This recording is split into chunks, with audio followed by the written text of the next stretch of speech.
Okay. So now Deepa, in AS 116 में भी we have enough number of new sums added by the institute in their May 21 study mat. But specially India 116 की बात करूं तो ICI ने या ICI से बेटर है आई शुड से कि एमसीए के कुछ अमेंडमेंट्स आए थे जिन्होंने अमेंड कर दिया था पर्टिकुलर कुछ इंडेसिस को। इसमें काफी बड़ा इम्पैक्ट हुआ था इंडेस 116 में। So before going through the new sums of 116 given in ICI new mat, we have to first go through with amendment because इस amendment के बिना समझ में नहीं आने वाला है वो नए क्वेश्चन जो दिए वो। Once we go through with the amendment, everything would be sorted and it would be just a cakewalk thereafter. So let's start this. ये भी एक sheet है जो मैंने तो तुझे दी नहीं है, so I would give this sheet just after the lecture. Let's go on India's 116 leases. Now, अब देख ये जो अमेंडमेंट है ये मेजॉरिटी सबसे बड़ी बात जो करता है ना, ये अमेंडमेंट सिर्फ और सिर्फ कोविड के वजह से आया। ठीक है, कोविड ने रेंट्स को सबसे ज्यादा इम्पैक्ट किया था। इफ यू रिमेम्बर हम लोग न्यूज में सुनते थे यहाँ पे लैंडलॉर्ड रेंट मना कर रहा है, रेंट नहीं दे रहा है, मान रहा है नहीं मान रहा है, लेजी रो रहा है नहीं रो रहा है, and there were so many things with respect to rent. Although we are not learning law, so we are least concerned about the difficulties the country was facing with respect to the rent. We are interested in accounting for the particular lease. And specifically, the major changes were with respect to the books of lessee. Because lessee was the only person who used to calculate ROU asset and account things accordingly. So there is a changes. Now, before you learn कि क्या change है और क्या change नहीं है, what you need to understand is, suppose करो 116 का ये amendment नहीं आता, in that case हम लोग क्या करते हैं? यहाँ पे आते हैं अपन अपने sheets पर।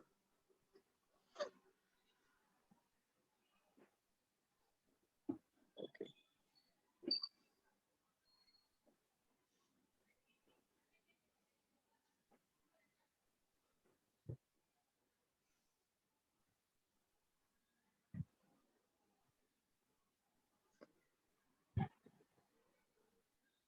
Ind AS 116.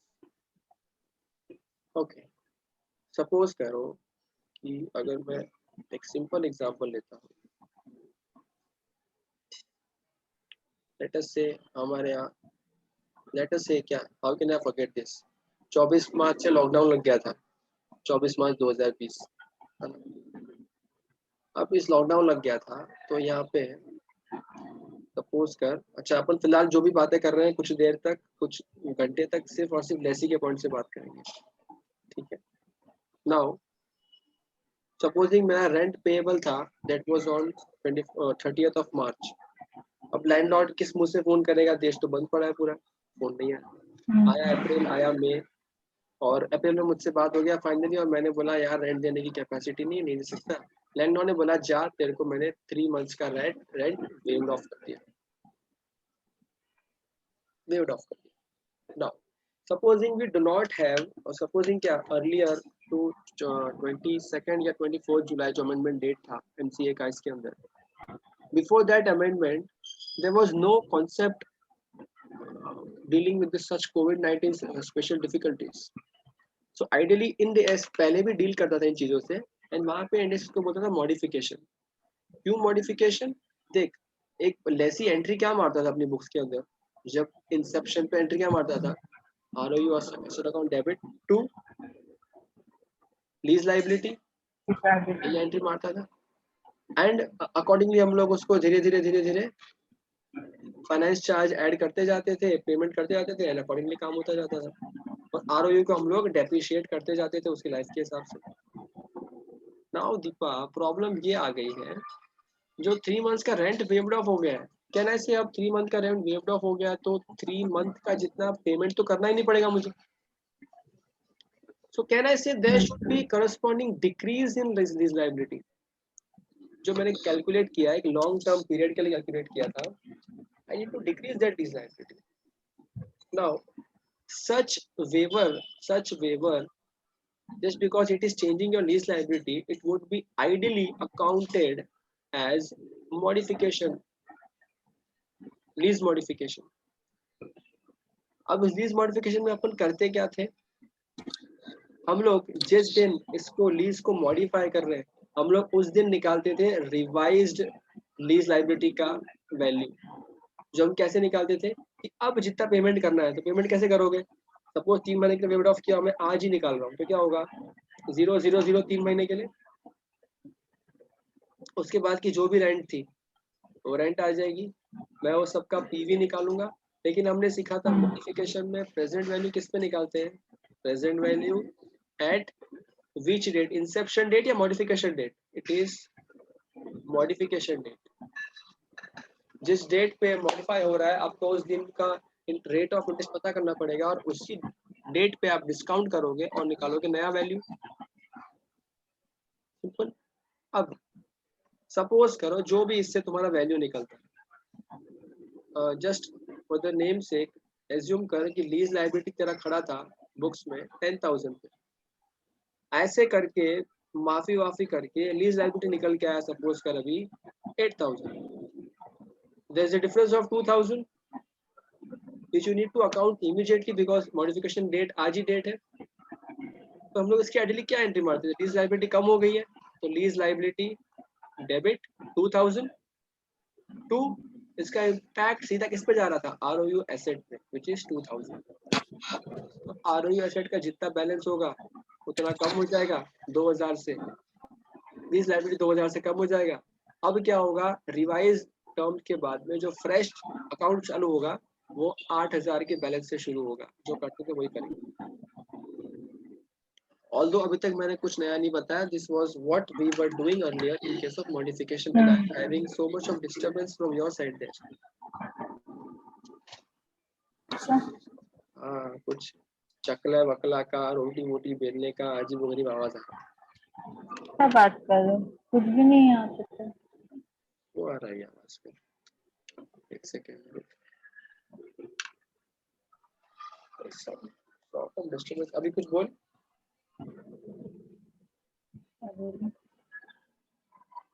अच्छा एक सेकेंड, हो सकता है मेरा फोन माइक के पास है इसलिए आवाज आ रही है. दूर करने दे. Okay now speak something. Hello. Slightly better now, maybe because of phone issue. ठीक है. So but now दीपक, अब अमेंडमेंट में क्या हुआ है पता है क्या, अमेंडमेंट में लेसी को एक नया प्रैक्टिकल एक्सपीडियंट दे दिया है. अब ये एक्सपीडियंट वर्ड अपन ने बहुत बार सुना है, 116 में 115 में, we have heard it multiple times. What is practical expedient, कुछ तरह की छूट, कुछ तरह के एग्जेम्पशन की ये चीज हुआ तो हम ये चीज नहीं मानेंगे. तो यहाँ पे if I say in a very layman language, तो क्या एक्सपीरियंट आया ध्यान से सुन. I will go with very very simple language. Expedient ये आया है, अगर फॉलोइंग 4 conditions are satisfied, तो lessee has option to not account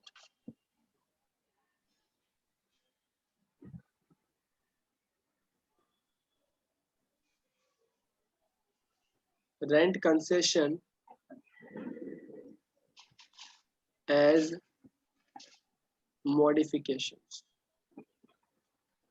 ठीक है, मतलब there अभी conditions क्या, will see it in some time. There are 4 conditions. If at all the 4 conditions are satisfied, तो lessee देख have a look carefully, क्या बोल रहा है, lessee के पास ऑप्शन है, ऑप्शन लेसी के पास ऑप्शन है कि वो चाहे तो मॉडिफिकेशन अकाउंटिंग नहीं करके नॉर्मल अकाउंटिंग भी रख सकता है।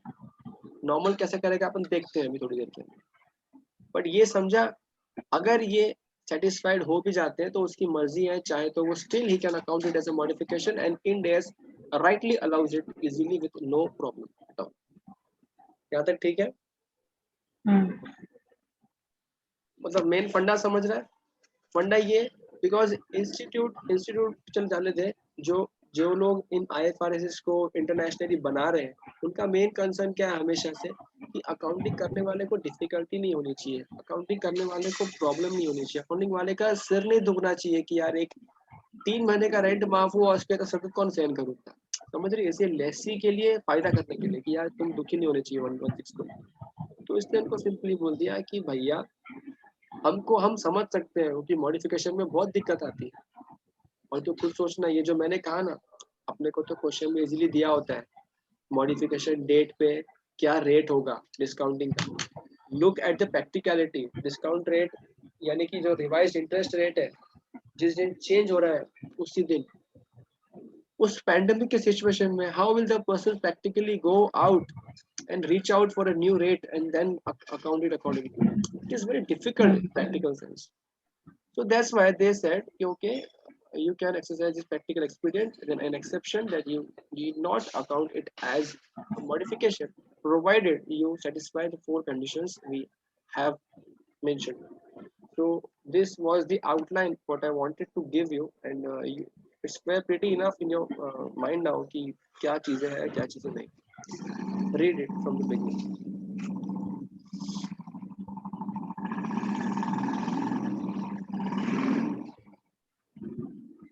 India's 116 defines a lease modification as a change in the scope of a lease or the consideration for a lease that was not part of the original terms and conditions of the lease.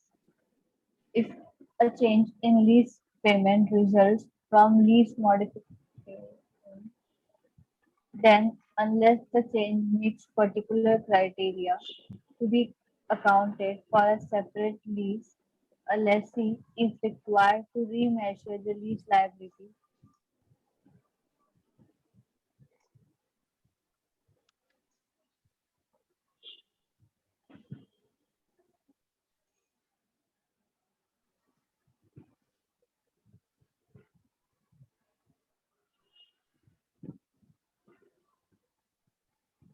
क्या है यार?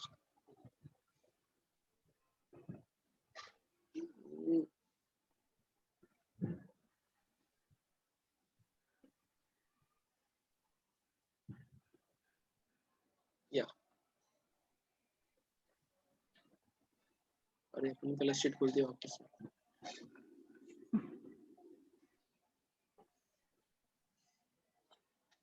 या अब start से पढ़ेंगे और link टूट गया बीच में।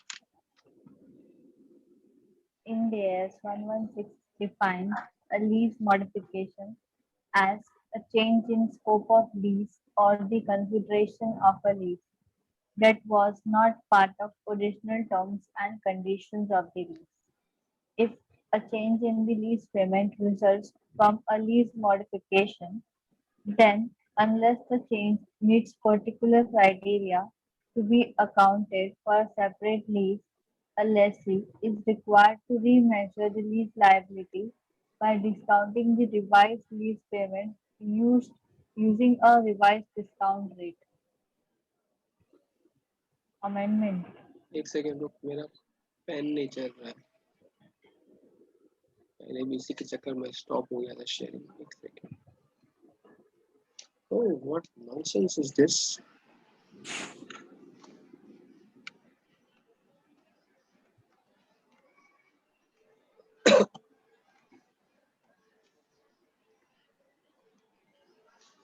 I guess my pen is back. क्या होगा? By discounting revise discount using revise discount rate.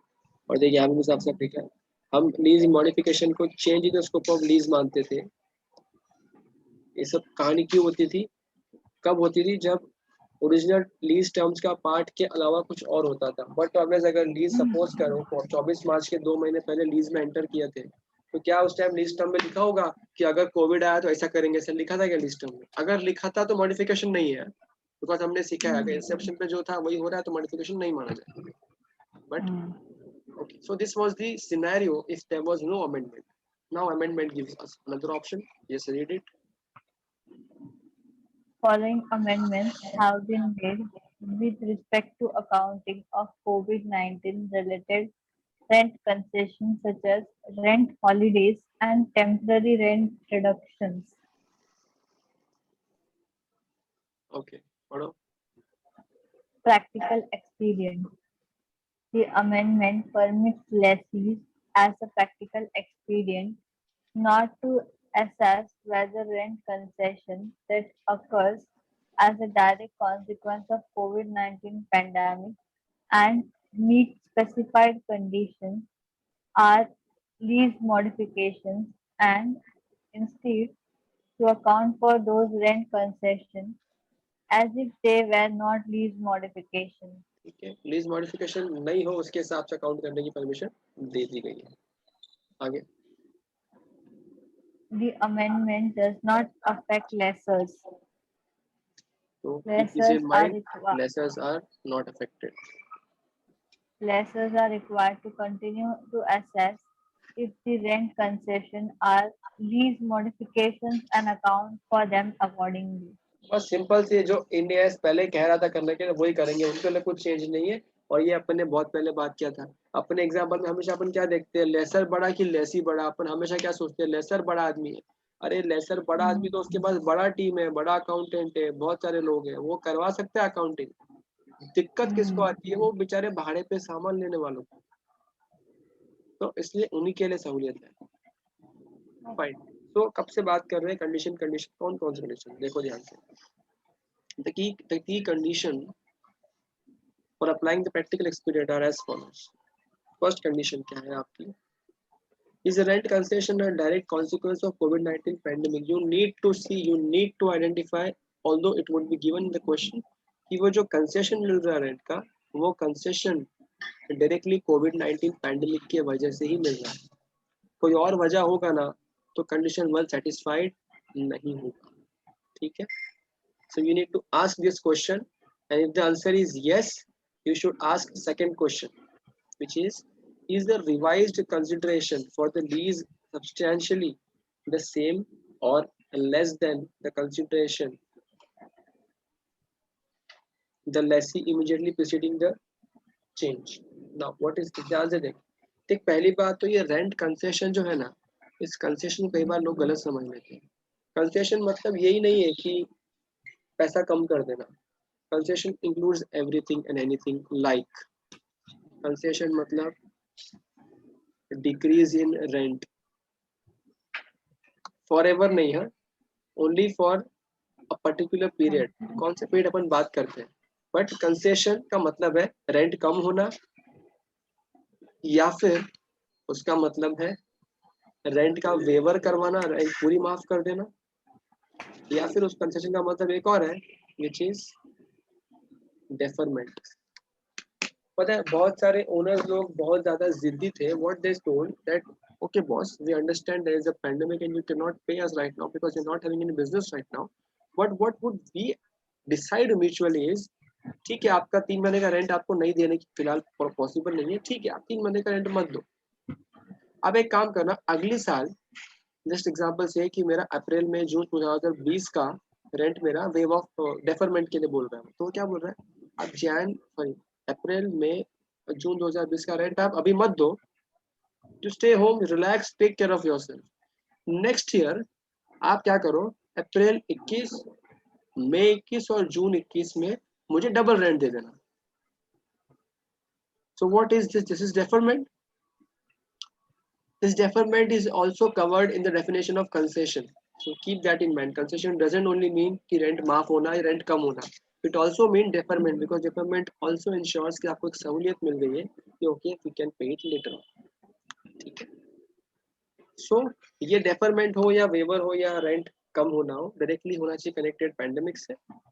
और जो रिवाइज कंसिडरेशन हम डिसाइड करेंगे ना, फॉर एग्जाम्पल मेरा रेंट था 10,000 पर मंथ, 3 महीने का रेंट मेरे को यहाँ पे डेफर करने बोला है, और बदले में मेरे से ना बाद में 1 साल बाद में ना बदले में मुझसे इसी 10,000 के बदले 1 लाख एक्स्ट्रा मांग रहा है टेनेंट ओनर। तो सोच के बता, वो जो रिवाइज कंसिडरेशन मांग रहा है, मतलब ये जो पैसा वसूली वापस कर रहा है, क्या वो सेम जितना पहले कर रहा था उतना कर रहा है, ज्यादा कर रहा है उससे?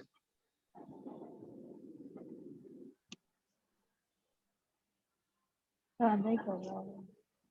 ज्यादा ही कर रहा होगा, ज्यादा कर रहा है ना, 10,000 के बदले 1 लाख मांग रहा है, ज्यादा कर रहा होगा मतलब क्या होता है बे? अरे कभी तो श्योर हो 10,000। अबे तू खुद के ऊपर लेके देखना, तेरा रेंट 10,000 था तेरे घर का, और तेरे को ओनर बोलता है 1 साल बाद 1 लाख देना 3 महीने के लिए कम से कम, तो होगा बोल, ज्यादा होगा बोल? ज्यादा ही ज्यादा है ना? है। होगा। ए स्टूडेंट लोग इतने कंफ्यूज रहते हैं ना, उनको ना they never want to be sure. So in the example Deepa, wherein we saw that rent is substantially higher than what it could be, या it should be, तो वसूली अगर ज्यादा हो रहा है, जितना बेनिफिट दिया उससे ज्यादा वसूली हो रहा है, तो वहां पे हम क्या कहेंगे कि भैया कंडीशन 2 सेटिस्फाइड नहीं हो रहा, बिकॉज कंडीशन 2 देख बोल क्या रहा है, इज द रिवाइज कंसिडरेशन जो भी आप ले रहे हो for the lease substantially the same as और लेस देन, या तो सेम हो या कम हो। 10 अगर तुम 30,000 को डेफर कर रहे हो, तो या तो तुम आगे 30,000 ले लो या उससे कम ले लो, बट तुम 30 के बदले 50, 60, 70 मांग रहे हो, विच इज बहुत ज्यादा, तो वो नहीं चलेगा। नहीं चलेगा मतलब क्या, वो इलीगल है क्या? इलीगल नहीं है, बस उसको प्रैक्टिकल एक्सपीरियंस नहीं मिलेगा अकाउंटिंग करने के लिए। You then accounted as a modification, no problem with that. Okay, now देख यहाँ पे एक वर्ड लिखा है, the word they have mention here is substantially. What do you mean by substantially? Substantially is a subjective term. जो मैंने example बात किया ना, 10 के बदले उसको आगे भी 30 लेना चाहिए, हो सकता है 30 के बदले 35 ले ले। तो अब एक आम स्टूडेंट बोल सकता है 30 के बदले 35 ले लिया, इसका मतलब क्या है, he took more than it was decided earlier, या जितना रेफर किया उससे ज्यादा उसने ले लिया, तो बोले कंडीशन टू सेटिस्फाइड नहीं हुआ, ऐसा नहीं है, because the word says is substantial. Substantially same होना चाहिए मतलब कहीं ना कहीं सेम होना चाहिए। अब डिपेंड करता है कि वो माफ होने के बाद वापस कब ले रहा है।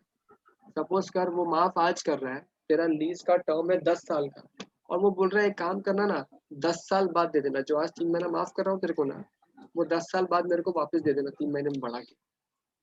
तो वो 10 साल बाद भी थोड़ी उतना देगा जितना आज 10,000 लेता, there is a time value of money. There are high chances कि वो आज 10 के बदले शायद फ्यूचर में ही मे demand 50,000 per month for 3 months. So at that time you can not से कि वो ज्यादा डिमांड कर रहा है,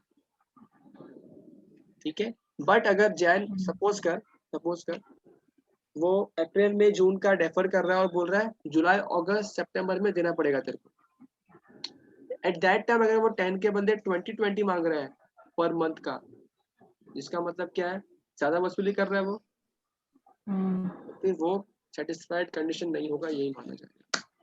अब substantially is a subjective term, although question में अपने को समझ में आ जाएगा, बट रियल लाइफ में there is lot more difficult in that. So if condition number 2 satisfied, ask the third question to yourself. Does the rent concession affect any lease payments originally due on or before 30 जून 2021? इसको please 2 बार पढ़ backup पढ़ वापस से।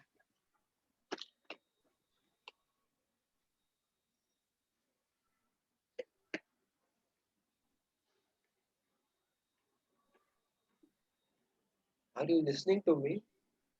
हाँ हाँ सुना मैंने। तो तू क्या फिर रिएक्ट नहीं कर रही है? पढ़ रही हूँ ना मैं। मन में पढ़ रही है क्या? हाँ। अरे बाबा जोर से पढ़ने बोला। क्या होगा ठीक आजकल है। के स्टूडेंट लोगों का? मैं सोच रहा हूँ मेरी आवाज नहीं गई क्या, कहाँ तक सुना?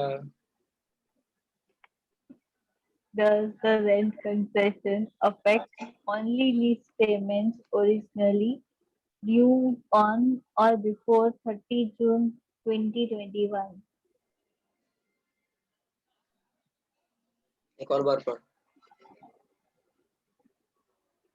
Does the rent concession affects only lease payments originally due on or before 30 June 2021?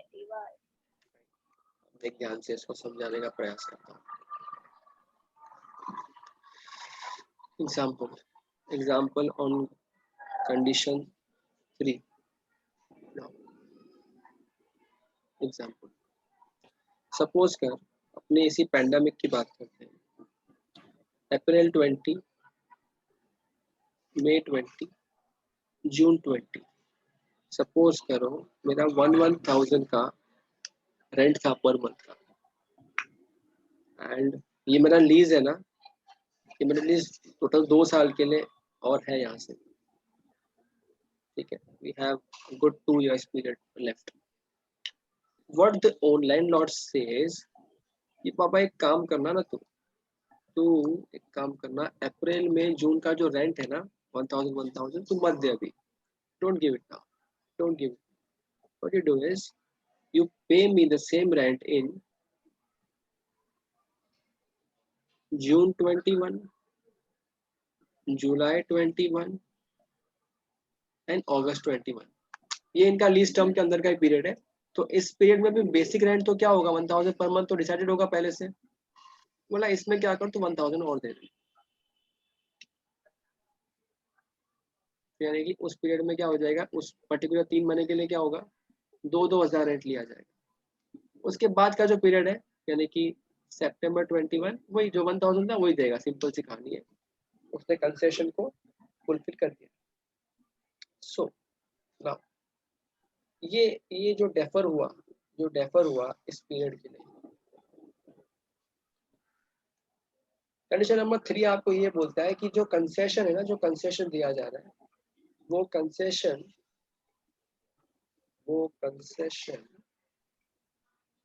Should be only up to 30th June 21 तक का ही कंसेशन होना चाहिए। उसके बाद का कंसेशन होगा तो नहीं चलेगा। प्रेजेंट केस में अगर तू बात करेगी, कंसेशन कौन से पीरियड में दे रहे हैं, कंसेशन का मतलब एवरीथिंग है, डेफर, कम करना और माफ करना, या डेफरमेंट का कंसेशन है। ये कंसेशन कौन से रेंट के लिए दे रहे हैं, अप्रैल में जून 20 के लिए, कहने से वो 30 जून 21 के पहले का ही है, पहले तक वहीं तक के लिए दे रहे हैं, तो अलाउड है। Condition number 3 satisfied.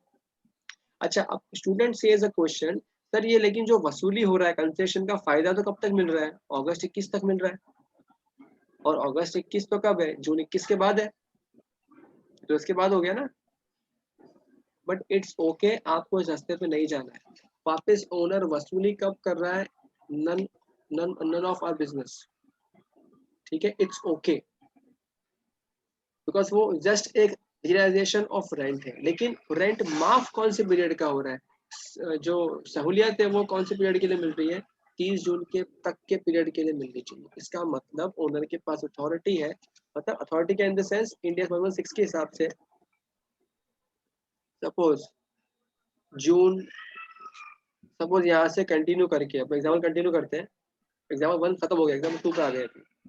ऐसे ही रेंट करते करते करते करते ना, सेकंड डिवाइस केस में क्या हुआ ना, यहाँ पे नहीं आया ये बात, ये रेंट चलता गया चलता गया चलता गया, और अप्रैल 20 से लेके ना मुझे जून 21, जुलाई 21, अगस्त 21, मुझे वहां से लेके यहाँ तक का रेंट माफ कर दिया गया, मतलब डेफर कर दिया गया। और क्या बोला, ये वाला जो पैसा है ना, टोटल तेरा हमने 18-19 महीने का रेंट डेफर किया है, तो आगे वाले 18-19 महीने में इसको डबल करके दे देना। तो यहाँ पे भी डेफरमेंट है, लेकिन कहना है सही है डेफरमेंट 30 जून तक खाली का है क्या, नहीं, वो 30 जून के बाद तक का भी जा रहा है। तो ऐसे केस में I would say condition number 3 not satisfied. Just remember this, condition number 3 can not be partially satisfied कि जून 21 तक का तो ले लेते हैं, बाद का नहीं लेते हैं, ऐसा नहीं होता है। जो भी रियायतें मिली जून 21 तक ही मिलनी चाहिए, उसके बाद रियायतें मिल रही है मतलब ये कोविड के इम्पैक्ट से कुछ ज्यादा है उसके, क्योंकि इतना ओनर कैसे वो हो गया है कि वो जून 21 तक भी रेंट, उसके बाद भी रेंट माफ करना चाह रहा है। इसका मतलब कुछ तो गड़बड़ है यहाँ पे, कोविड के नाम पे धांधलीबाजी चल रहा है। बाबा नहीं चलेगा, तू करना है ना कर, माफ करना है, जितना माफ करना है कर। Accounting as per lease modification not with practical experience. Fine, okay, ठीक है। So I will read once again it for you. Does the rent concession affects only and only lease payments originally due on or before 30 जून 2021 का? वही माफ होने चाहिए। सब satisfy हो गया, कंडीशन नंबर 4 चेक करेंगे। No substantive change to the other terms and conditions of the lease। ऐसा नहीं कि कुछ और चेंज कर लिया। फॉर एग्जांपल प्री कोविड मेरे पास एक फ्लोर था, पोस्ट कंसेशन मैंने क्या बोला 3 महीने बाद में ना मैं एक और फ्लोर ले लूंगा तुमसे, और रेंट बदल गया उसके हिसाब से, तो I would say condition number 4 not satisfied. ठीक है। सो कोई भी और टर्म्स एंड कंडीशंस चेंज नहीं होना चाहिए। लीज का ज्यादा एरिया ले लिया, ज्यादा टर्म बढ़ा दिया, 5 इयर्स का था उसको 10 इयर्स कर दिया, बाबा नहीं चलेगा, नॉट अलाउड। समझा? So you need to keep all these 4 conditions in mind. Once all the conditions are satisfied, what would you say? You would happily say that practical expedient is applicable. ठीक है? Okay. So here we have a few disclosures. Kindly read it. Yes, see, applying the practical experience are required to disclose that fact if they have applied the practical expedient to all eligible rent concessions, and if not, nature of contract to which they have applied the practical expedient. Simple है And कि अगर आपने apply किया है, experience apply किया आपने अगर, तो ये ऑल एलिजिबल रेंट कंसेशन पे तो वो आपको डिस्क्लोज करना पड़ेगा। And keep this in mind Deepa, ये अपने 116 में पहले भी पढ़ा है। आप जो भी चीजें अप्लाई कर रहे हो एक सिमिलर क्लास ऑफ एसेट्स पे साथ में अप्लाई करना पड़ेगा, है ना। सपोज करो फैक्ट्री का एक बहुत बड़ा बिल्डिंग है, आपने वो पूरे बिल्डिंग में कुछ फ्लैट्स के लिए बोल दिया है कि हम लोग अप्लाई करेंगे और कुछ नहीं करेंगे, ऐसा होता है क्या? नहीं। सिमिलर लाइन ऑफ एसेट्स है, सब सेम एसेट्स है, तो आपको आधे आधे करके नहीं कर सकते, आपको पूरे के लिए साथ में अप्लाई करना पड़ेगा। पहली बात हो गई ये बात। दूसरी बात, आप जिस चीज पे अप्लाई कर रहे हो आपको वो फैक्ट डिस्क्लोज करना पड़ेगा। Next, the amount recognized in profit and loss for the reporting period to reflect changes in lease payments that arise from rent concession to which lessee has applied the practical expedient. अच्छा अब देख यहाँ पे, ठीक है, वो बताना पड़ेगा कि पीएल में कितना इफेक्ट आ रहा है इस चीज का। यहाँ पे अगर प्रैक्टिकल एक्सपीरियंस एप्लीकेबल होता है तो you need to ensure, you need to know कि क्या चेंज होगा उससे, है ना। क्योंकि वी हैव सीन मॉडिफिकेशन में तो क्या होता है, लीज लायबिलिटी, आरओयू एसेट सब चेंज हो जाता है। व्हाट हैपेंस हियर, यहाँ पे क्या होता है? So if at all experience मिलता है, आपको क्या करना है, आपको कैलकुलेट करना है वापस से, अभी भी कैलकुलेट रिवाइज लीज लायबिलिटी, ये तो करना ही है, बट it should be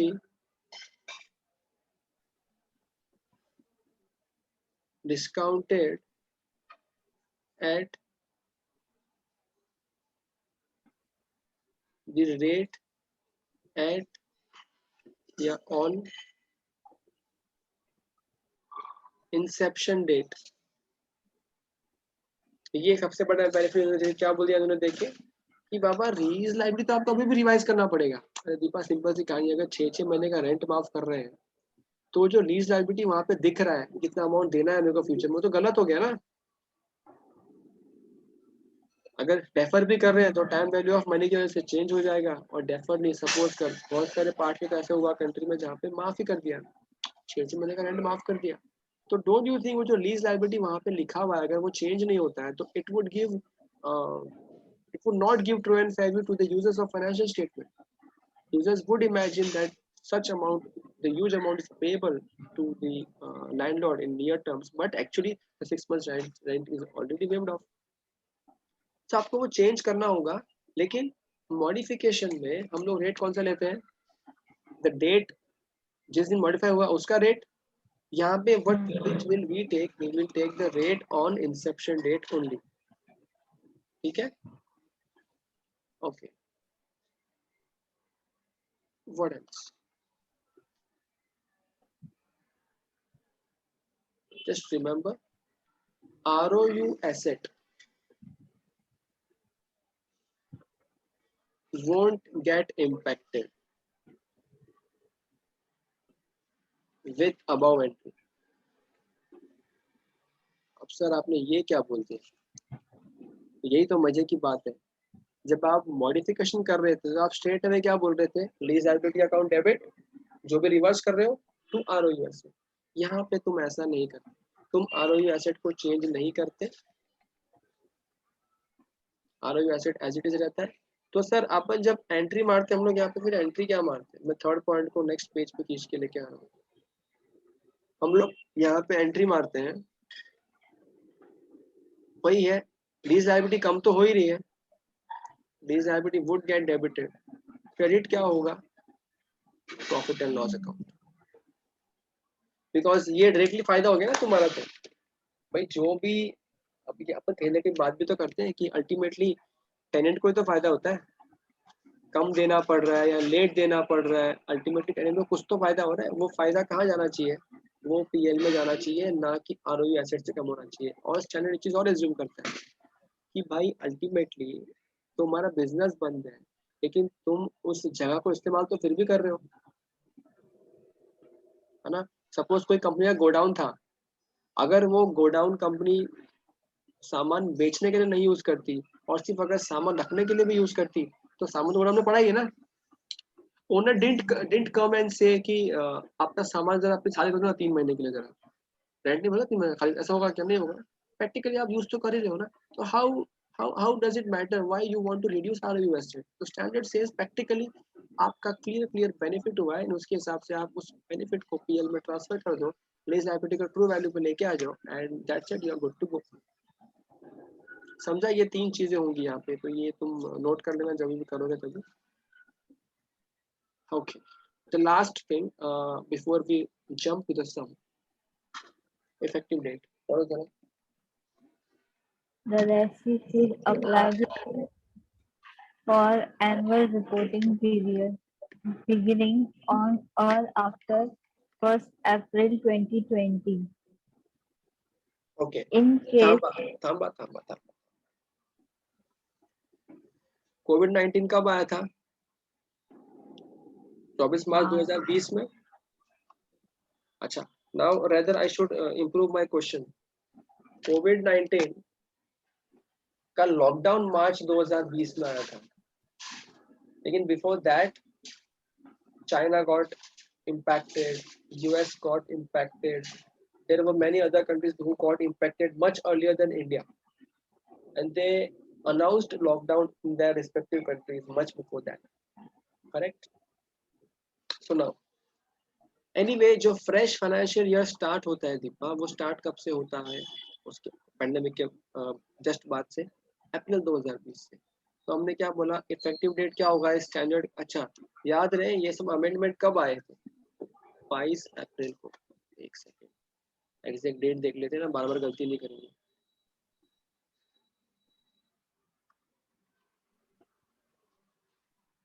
24 जुलाई को अमेंडमेंट आया था ये वाला. ठीक है, ओके. तो स्टैंडर्ड ने बोला अमेंडमेंट के साथ साथ में 1 अप्रैल 2020 से आप जो बनाओगे फाइनेंशियल स्टेटमेंट, वहां से आप इस COVID-19 का प्रैक्टिकल एक्सपीडियंट इस्तेमाल कर सकते हैं, प्रैक्टिकल एक्सपीडियंट. ठीक है, ये बोला. नाउ एक बात बता, 1 अप्रैल 20 से अलाउ कर रहे हैं, बट ये नोटिफिकेशन कब आया, केम ऑन 24 July. 24 जुलाई 2020. 24 जुलाई को अमेंडमेंट लाया जो कि बहुत लेट लाया। अरे स्टैंडर्ड ने तो अलाउ कर दिया, क्या अलाउ कर दिया कि 1 अप्रैल 2020 से तुम अप्लाई कर दो, कोई दिक्कत नहीं है, अकाउंटिंग तुम उसमें आपसे कर लो। लेकिन यू नो बिग फोर्स ने और बहुत सारे फॉर्म्स ने, काफी सारों ने 24 जुलाई के पहले पहले अमेंडमेंट आने के पहले पहले उन्होंने बुक्स ऑफ अकाउंट्स फाइनलाइज कर दिए थे, रिटर्न्स अपलोड कर दिए थे, फाइनेंशियल्स साइन कर दिए थे। तो वो कैसे लेंगे इस एक्सपीडियंट को, वो कैसे इस अमेंडमेंट का फायदा उठाएंगे? अमेंडमेंट ने तो बोल दिया 1 अप्रैल 20 से ले लो, अरे हमने तो तुम्हारे लाने के पहले साइन कर दिया, बैलेंस शीट कर दिया upload ministry of corporate affairs में, कर दिया MC-21 पे अपलोड, अब क्या करें हम लोग? So here have a look what the standard says. ये तूने इतना पढ़ा यहाँ से यहाँ तक, read the next point. In case a lessee has not yet approved the financial statements for the issue before the issuance of the amendment, then the same may be applied for annual reporting period beginning on or after 1st April 2019. अब देख यहाँ पे मजे की बात देख, जो मैं कह रहा था उस चीज को यहाँ पे इन्होंने अपडेट करके क्या बोला, देख 1 अप्रैल 20 से इफेक्ट कर रहे हैं, करेक्ट है, लेकिन ये सब चल कब रहा था? शुरू तो 19-20 में हो गया था ना, और 19-20 का ही 19 अरे किधर गया 19-20 का ही तो फाइनेंशियल्स यहाँ पे हुआ होगा अपडेट। और हो सकता है कुछ कंट्रियों में जैन फेब मार्च लॉकडाउन रहा होगा, जैन फेब मार्च में, तो उनको तो फायदा कब चाहिए? जैन फेब मार्च में चाहिए। तो स्टैंडर्ड ने क्या बोला, अगर आपने 24 जुलाई के पहले फाइनेंशियल्स को अप्रूव नहीं किया था तो आप 1 अप्रैल 19 से इस स्टैंडर्ड का मजा ले सकते हो, इस प्रैक्टिकल एक्सपीरियंस का मजा ले सकते हो। लेकिन दीपा चारों कंडीशन याद रहे। इसमें फर्स्ट कंडीशन क्या थी, वो जो रेंट का कंसेशन है वो सीधा कोविड के इम्पैक्ट से होना चाहिए। अब इसका मतलब अगर सपोज कर कि किसी ओनर ने अप्रैल में 2019 में रेंट माफ किया था किसी भी वजह से, क्या वो कवर होगा एक्सपीडियंट के अंदर? The answer is no.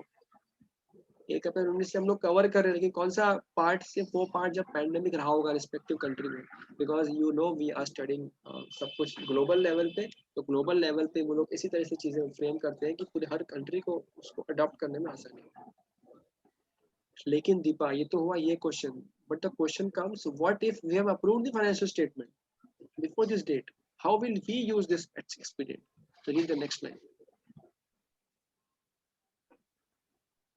The lessee should apply the amendment prospectively and recognize the cumulative effect of initially applying them in the opening retained earning of reporting period in which they are first applied.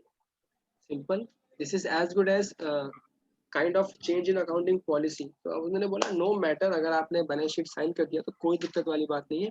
आपके जो future account financial years होंगे, यानी कि अप्रैल 20 से मार्च किसका financial year होगा, आप चाहो तो उसमें क्या कर सकते हो, रेट्रोस्पेक्टिवली चेंज इन पॉलिसी की तरह रेट्रोस्पेक्टिवली आप बुक्स ऑफ अकाउंट्स को चेंज कर सकते हो, उसका क्यूमुलेटिव इफेक्ट दे सकते हो। एंड एज यूजुअल जैसे अपन करते थे, ओपनिंग का जो डिफरेंस होता है हम लोग ओपनिंग रिटर्न अर्निंग में एडजस्ट कर देते हैं, इंडिया 1 में सीखा था अपन ने, और एक और जगह पे सीखा था। तो इन दैट केस उसी तरह से हम लोग इसको एडजस्ट कर देते हैं। So I guess this makes a clear picture in your mind कि इफेक्टिव डेट क्या होने वाली है। Although this is not that much important from exam point of view, but what I've seen is 116 is very important, and these are major amendments, and COVID-19 have impacted this index like anything. I feel and I can sense it that they can ask anything from this particular index, so you should be well versed with the particular index. Right. So there are other few amendments also in other chapters which we want to deal at a later part. Right now we are focusing on the questions. Let us have a look on question. Okay, here we have this question. This illustration 5 deals with the same what we are learning right now. Fine.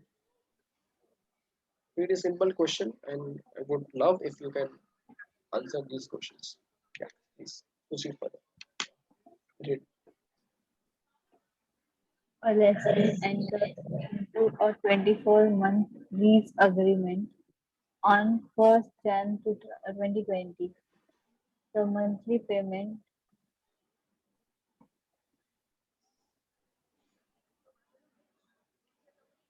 Sorry, 1 January से hmm, 1 जनवरी 2020। अरे यार ये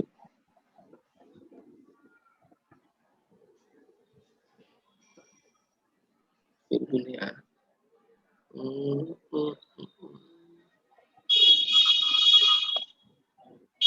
यार shift करते हैं अब, ठीक है। जनवरी 2020 से खत्म हो रहा है 24 महीना, यानी कहना से 31 दिसंबर 2021। पढ़ो। hmm, hmm. The monthly payment are ₹1,000 payable in arrears. Month के एंड में पेमेंट करते हैं, मंथ के एंड में, ठीक है। आगे The business of the lessee is significantly impacted by COVID-19, and so the lessor agrees to provide rent adjustment in March 2020. तो कहना से इमीडिएटली यही मालूम पड़ गया है कि इम्पैक्ट किसका है, कोविड-19 का। Condition number 1 Hmm. सेटिस्फाइड। या पढ़ो, अब केस बाय केस पढ़ते जाओ, आगे क्या हो रहा है। Check if entity is eligible for article expedient. Case 1. On 31st March 2020, the lessor agrees to forgive full lease payment for 6 months unconditionally in 2020, March 2020 to August 2020, with no adjustment to future rentals. ठीक है, वो completely माफ कर रहा है। तो condition 1 satisfy हो चुका है ऑलरेडी ऊपर। Late me right here itself. Condition number 1 satisfied. Condition number 2 क्या था? On or before ज्यादा अमाउंट का वसूली नहीं होना चाहिए, अगर वसूली हो रहा है तो। यहाँ से वसूली हो ही नहीं रहा है। Condition 2 satisfied. कंडीशन 3 क्या था दीपा?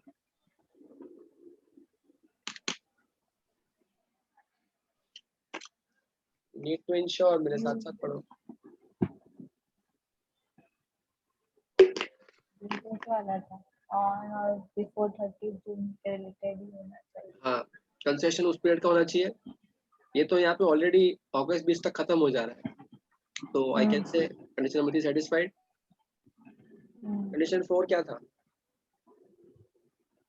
कोई चेंज इन टर्म्स नहीं होना चाहिए। there is no change in terms as such, so 4 satisfied. So we can say question was eligible है कि नहीं, तो answer would be yes, eligible। ठीक है, सिंपल। इसी तरीके से आई am writing here,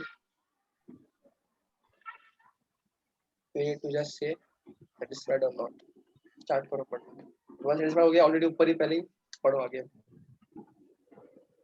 On 31st March 2020, the lessor agrees to forgive 50% of lease payments for 6 months unconditionally in 2020.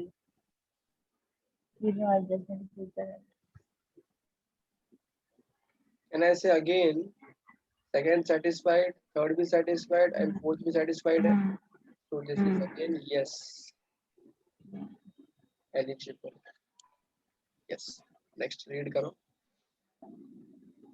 On 31st March 2020, the lessor agrees to forgive 10% of lease payments for next 18 months unconditionally in 2020. Oh, have a look। मार्च 20 से लेके अगस्त 21 तक का माफ कर रहा है। ज्यादा rent तो चार्ज नहीं कर रहा, 2 सेटिस्फाई हो गया, टर्म्स भी चेंज नहीं हो रहा है, वो ठीक है, लेकिन जून 21 से आगे तक फायदा दे रहा है, बाबा नहीं चलेगा। हाँ। So that therefore not eligible।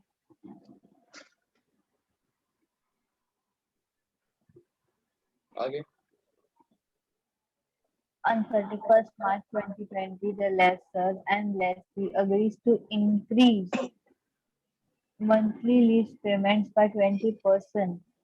or next 6 months unconditionally in 2020 with no adjustment to future rental. Condition 1 ऐसा हो चुका है.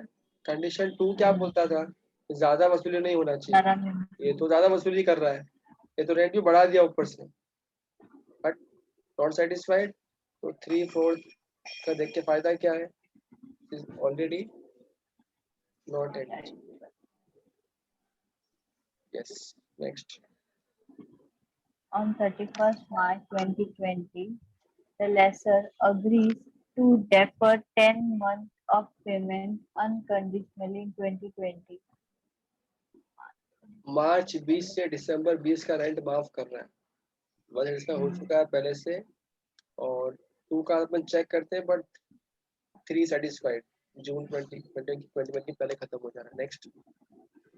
With corresponding increase to future rentals, Jan 21 to October 21.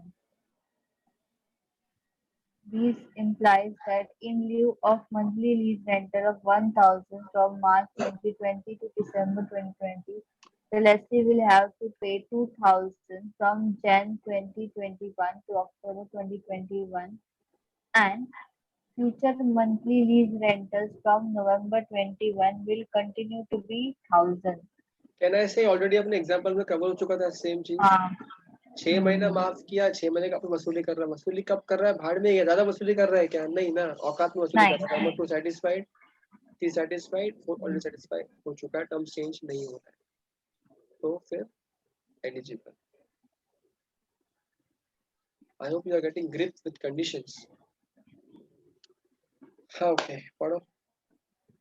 On 31st March 2020, the lessor agrees to defer 10 months of payment unconditionally in 2020 with a corresponding increase to future rentals Jan 2022. This implies that in lieu of monthly lease rental of 1,000 from March 2020 to December 2020, lessee will have to pay 4,000 from Jan 2021 to October 2021, and future monthly lease rental from November 21 will continue to be 1,000. In all the above cases, assume that changes are directly due to COVID-19 and there are no other substantive changes in oh the lease. छोड़. कितना महीने का rent माफ कर रहा है? मार्च अप्रैल मई जून जुलाई अगस्त सितंबर अक्टूबर नवंबर दिसंबर. 10 महीने का रेंट माफ कर रहा है. 10 महीने का रेंट जो माफ कर रहा है. कितना माफ कर रहा है? 10 months into 1,000. 10,000. वसूली कितना एक्स्ट्रा कर रहा है अपने से? 4,000, 3,000. 1000 के बदले 4,000 मांग रहे हैं. मतलब 3,000 एक्स्ट्रा मांग रहा है. हाँ कितने महीने के लिए? जैन से अक्टूबर. 10 महीने के लिए. हाँ डोंट यू थिंक ये नाइंसाफी हो रही है? yes. तो I think condition 2 is not satisfied. 3 और 4 का क्या करेंगे देख के. तो एक काम करते हैं. केस 6 देखते हैं. बाकी में तुमको लग रहा है हाँ बराबर है. Not eligible. केस 4 में नॉट एलिजिबल. 3 और 4 नॉट एलिजिबल था. Eligible. Case 5 was eligible. Case 5 अपन ने क्या लिखा था? एलिजिबल. केस 6 में अपना है not eligible. Answer is right.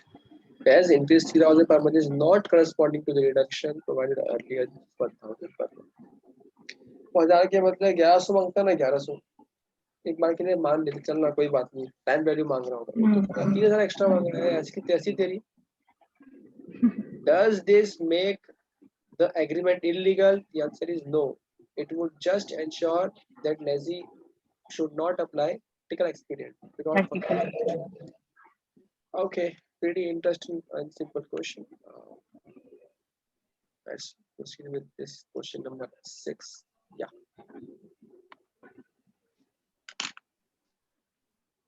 Sorry. A lessee enters into a 15-month lease agreement on 1st Jan 2020.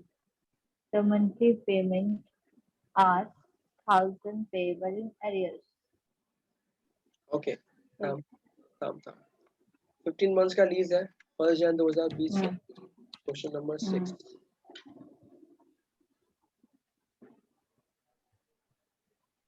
illustration 6 of amendment sheet.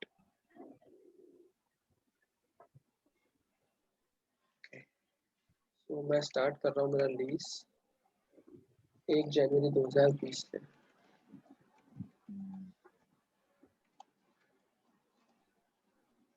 1 जनवरी 20 से कितने मंथ्स के लिए है? 15 मंथ्स के लिए। तो कहना है से इट विल कंटिन्यू 1 जन 20 1 Feb 20 एंड सो ऑन। कब तक चलेगा ये? 15 महीने तक। चलो आगे।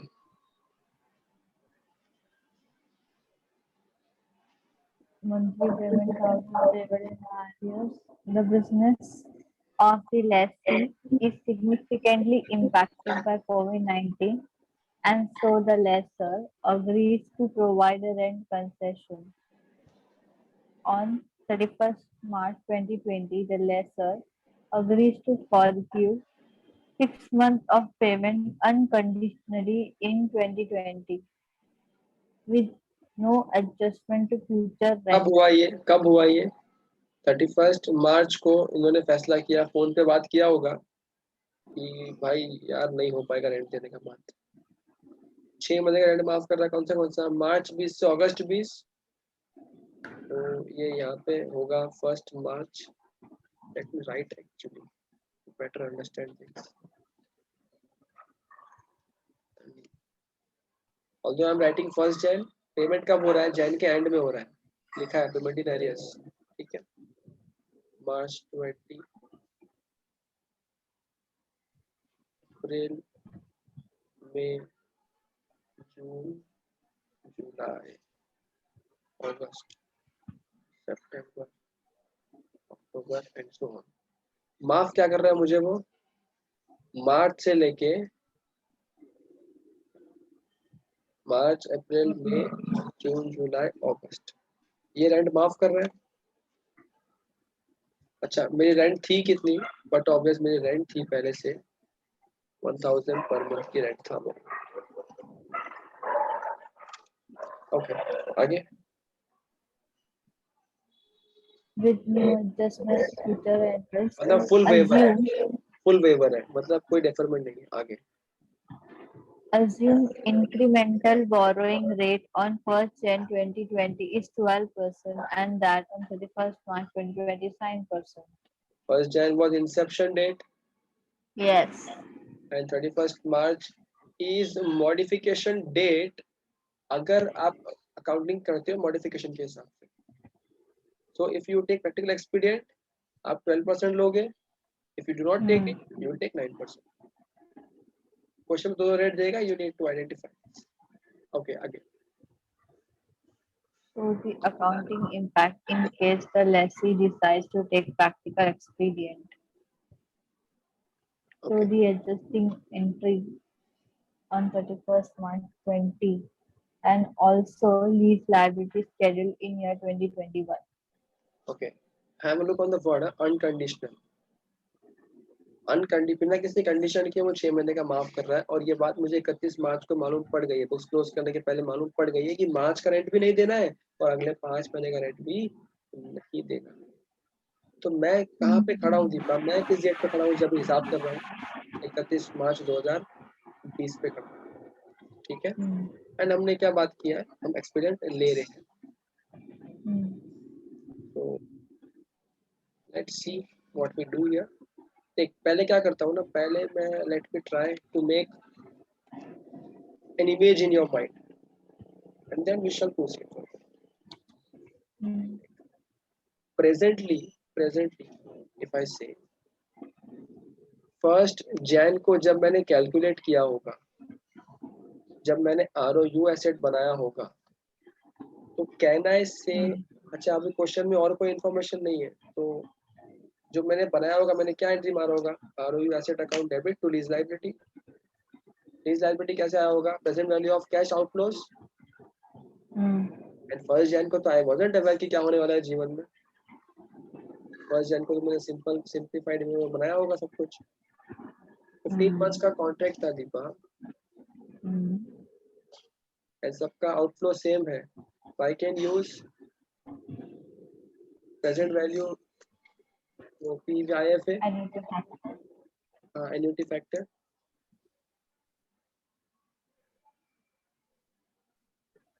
बट प्रॉब्लम क्या है दीपा, यहाँ पे रेंट मंथली है, ईयरली नहीं है, and the rate we are having here is 12% per annum, correct? तो आप प्रेजेंट वैल्यू कैसे निकालोगे? डायरेक्टली निकाल सकते हो क्या 12% से? Answer is no. तो जिस एज गुड है जैसे अपन करते थे अपने SFM के अंदर, आर क्या हो जाएगा, r into time. Present case में, सॉरी, प्रेजेंट केस में इट वुड बी आर कितना है 12%, 0.12 इनटू मंथली है तो 1 divide by 12 which would be 0. बोल 0.01। ठीक है, तो इट वुड बी, मेरा फैक्टर क्या बन जाएगा, 1 डिवाइड बाय 1.01, करेक्ट? तो यहाँ पे क्या आ जाएगा, प्रेजेंट वैल्यू मंथली फैक्टर। बस अब आपको ये करना है, स्ट्रेट अवे निकालो। तो it should be 1% for 15 months. एक वैल्यू आएगा जो आना चाहिए, क्या आएगा आपके हिसाब से वो वैल्यू?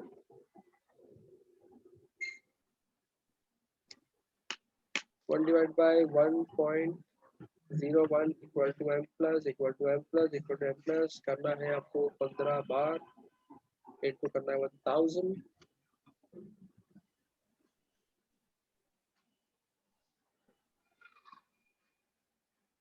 $13,865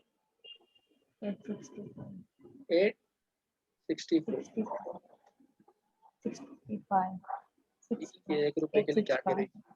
865। ठीक है, 1 रुपए के तुम लोग कितना रोते हो यार। 865 ये निकाला होगा, यही होगा ROU एसेट और यही होगा लीज लाइबिलिटी। लेटर ऑन हम लोग जो बनाते थे लीज लाइबिलिटी का टेबल बनाया होगा अपन ने, जहाँ लिखते थे अपन ओपनिंग फाइनेंस चार्ज ऐड करते थे, add finance charge, lease payment less करते थे, उस दिन बैलेंस आता था तो नया ओपनिंग बनता था, यही कहानी करते थे। नाउ यही कहानी करते करते दीपा, अगर अपन ये कहानी चलाते हैं तो सबसे पहले क्या हुआ होगा, 13865 था, फिर इंटरेस्ट ले ले 1% ऐड कर 13865 में 14,000 है। क्या किया? डायरेक्ट ऐड करेंगे 138 138। अच्छा अभी जैन के, हाँ ठीक है, अब अपन ने पेमेंट कर दिया 1000 रुपए का, क्लोजिंग कितना बच गया?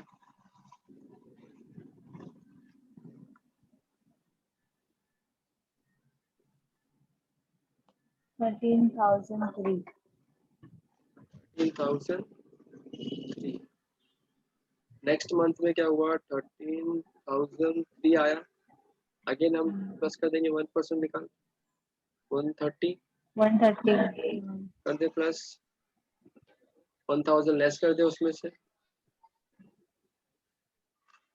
12,133। 1,133। नेक्स्ट आते हैं third month 12,133, again adjust finance charge हो जाएगा 121 पे। Will you deduct 1000 again here? No. Where have we paid March का रेंट? तो मार्च का रेंट तो पेमेंट ही नहीं किया ना, तो इतना ही बच गया ना ये तो। समझ गई क्या? ओके, तो कैन आई से दिस इज, मैं 31 मार्च को खड़ा हूँ और 31 मार्च को ये मेरा बैलेंस है लीज लाइबिलिटी का, ठीक है। एंड 31 मार्च को आई केम टू नो कि बाबा 6 महीने का रेंट माफी मिल रहा है, इसके बाद और 5 महीना रेंट नहीं भरना है। तो दिस मीन्स अब मेरा आउटफ्लो क्या हो जाएगा, ये जो 1000 और होगा, ये हर महीना चलेगा ये 1000। मेरे को माफ मिल गया अब तक के लिए, मार्च अप्रैल मई से अगस्त के लिए 1 2 3 4 5 6, मेरे को 6 महीना माफ मिल गया, तो ये मेरा आउटफ्लो 0 हो गया, करेक्ट है। तो अब मैं क्या करूँगा, ideally what should I do is 31 मार्च पे मैं खड़ा हूँ, now I will calculate revise liability of this liability. Revise liability में क्या होगा, अब मैं तो ये तो पीरियड क्रॉस कर दिया हूँ, मैं इस पीरियड पे बचा हूँ, तो कहना है स्टार्टिंग के जो 5 महीने होंगे वहाँ 0 पेमेंट्स है और बचे हुए पेमेंट में पेमेंट आएगा। 15 महीने में से 3 महीने पहले ही गुजर चुके हैं, बचे हैं 12 महीने, ये 12 महीने से भी 5 महीने बाद मुझे चालू करना है, फैक्टरिंग करना, वो ऐड करना। तो अगर मैं रिवाइज लाइबिलिटी निकालता हूँ, रिवाइज लीज लाइबिलिटी निकालता हूँ, तो वो कैसे आएगा, 1000 इंटू, नीचे आना चाहिए ऊपर से मैंने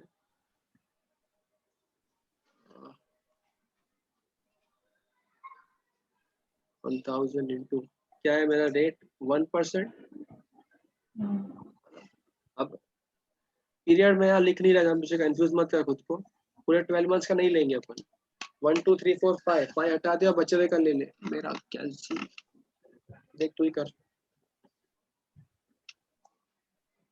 1 डिवाइड बाय 1.01 इक्वल टू 5 बार को खाली जाने दे, 6 बार से प्लस करना शुरू कर 12 तक।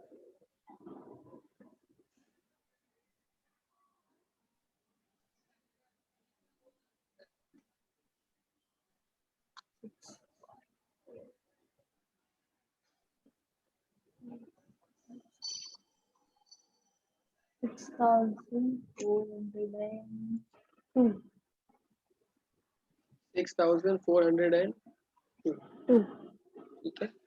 तो पक्का राइट है ना ये, राइट ही है। ठीक है, कुछ क्लैरिटी लगने का आप देख लेंगे बाद में, बट कॉन्सेप्ट तो यही है, ठीक है। सो नाउ अब मैं जिस दिन पे खड़ा हूँ 31 मार्च को, मुझे दिख रहा है कि बाबा लाइबिलिटी तो मेरा रिवाइज ये वाला है, ये तो जो लिखा है वो नहीं है, तो क्या करूँगा, मैं 12133 में से 6402 को लेस कर दूंगा, कितना बचेगा,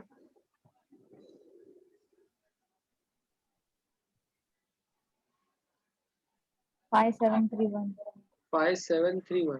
कहना है इसे 53731 से मुझे लीज कम करना पड़ेगा बुक्स ऑफ अकाउंट में।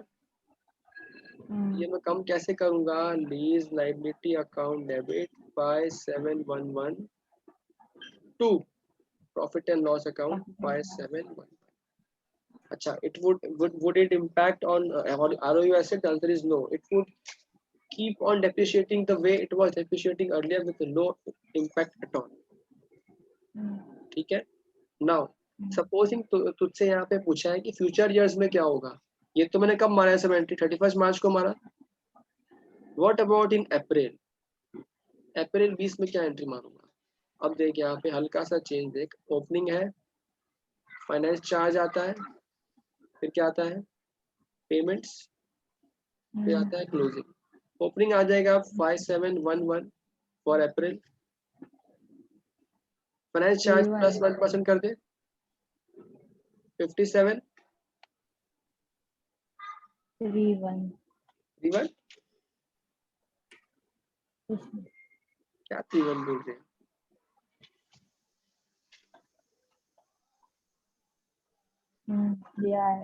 -1000 करूँ, कैसे करेगी, पेमेंट कर रहे हैं क्या अप्रैल में रेंट का अपन, अरे नहीं करे, ये आदत गंदा पड़ गया ना हायर परचेज के जमाने से, कुछ तो माइनस करने का, पेमेंट 0 कर रहे हैं।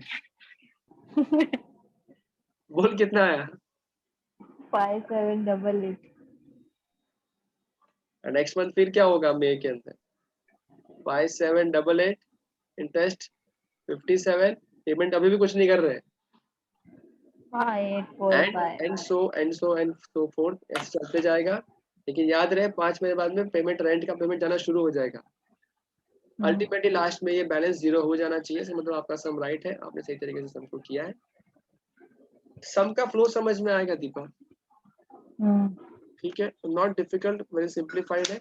जिसको इंडियाज का 116 का मॉडिफिकेशन थोड़ा भी याद है, उस लाइंस पे ये सिर्फ इतना है कि आरओबी एसेट चेंज नहीं हो रहा एंड आपका जो इंक्रीमेंटल बोरिंग रेट है वो ओल्ड रेट ले रहे, new rate. Let's see what we have in the solution.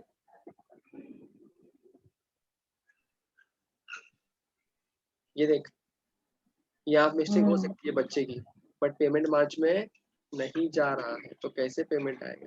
तो बैलेंस हो गया। लेकिन इंटरेस्ट इन लोगों ने ऐड किया, अपन ने नहीं किया। तूने ऐड नहीं किया? मैं तो ऐड करने बोला था। अरे आपने वही लिखा ना। नहीं यार, तो तेरे को बोला लेस नहीं करना, ऐड तो करेगी ना यार। इन लोगों ने किया क्या? इन लोगों हाँ। ने ये बता। अब नोट कर। 1 2 2 5 4 1 2 2 5 4। 5 4 Now this will change accordingly. yes 5 8 5 2 5 8 5 2 5 4 2 2 5 2 2। ठीक है, अकॉर्डिंगली ये हो जाएगा 5 8 2 2 और ये हो गया बराबर ना, ये होगा ना 5 8 2 2। 5 8 5 2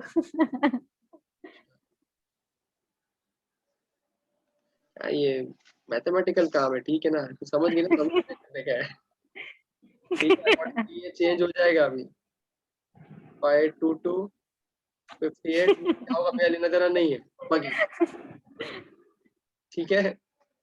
ओके फाइन, तो 12 255 आ गया एंड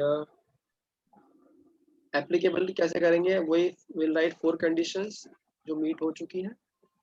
अब अपन क्या करेंगे? लाइबिलिटी वापस निकालेंगे 31 मार्च 2020 को बेस्ड ऑन रिवाइज टर्म्स। तो रिवाइज टर्म्स में क्या होगा? ऑलरेडी 31 मार्च का पेमेंट कुछ जा नहीं रहा है, विच इज निल एंड 1000। देख, अपन ने इस पॉइंट को कंसिडर नहीं किया था, अपन ने यहाँ पे 0 लिया ही नहीं था। इफ यू रिमेम्बर, देख अपन ने क्या किया था, अपन ने सीधा अप्रैल से ले लिया, तो हट चुका है। You work logically, there is no issues as such. What they have done, 31 मार्च भी लिखा, मंथ 0 करके पेमेंट नील किया, डिस्काउंट फैक्टर 1 ही कर दिया, पैसा कुछ वैसे भी जा नहीं रहा है, तो ऐसी की तैसी अपन ने सीधा इससे स्टार्ट किया, अपना आंसर वही है। ठीक है 6402 अंश का, इनका अपना क्या आंसर है? 64 वही। ठीक है। अच्छा, अब ये दीपा, अगर ये जो मेथड मैं करता हूँ, ये वाला मेथड एक लाइन में आंसर आने का, ये जमता है तो करो, नहीं जमता है तो तुम करो ऐसा बैठ के, ऐसा करो, ठीक है? जमता है। जमता है तो अच्छा है, ये सब ऑप्शनल है, एग्जाम में करने नहीं बैठने का। ओके, वही अपन करेगा। हमारा 5833 रिवाइज लायबिलिटी 6402 आ गया। आरओयू एसेट तो सेम जो था वही कंटिन्यू रहेगा एंड दे मेड अमोनाइजेशन शेड्यूल। 6402 से स्टार्ट किया, 1 2 3 4 5 महीना कोई रेंट नहीं, अल्टीमेटली ये 0 हो गया and we have completed the sum. 1 minute ऊपर जाओ, ऊपर जाओ।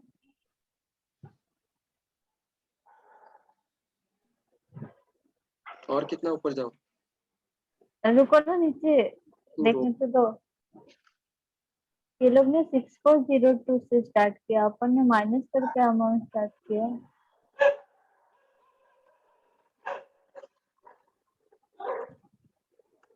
अच्छा सॉरी, मैंने गलती से लिख दिया, ये तो अपन ने लेस किया ना।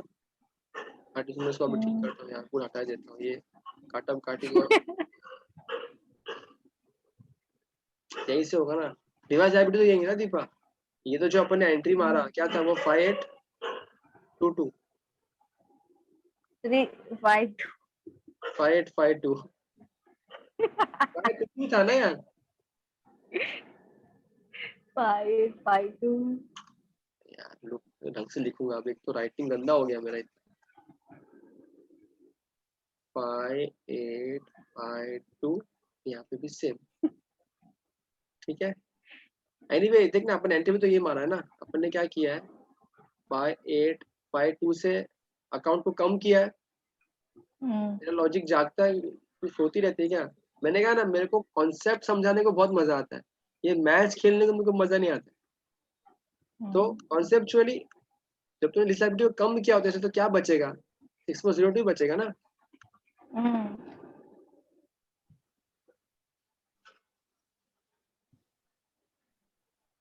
टाइम पे बोलती नहीं है, कोई आंसर देख देख के क्या बताती है, पहले ही बोलने का ना ये तो।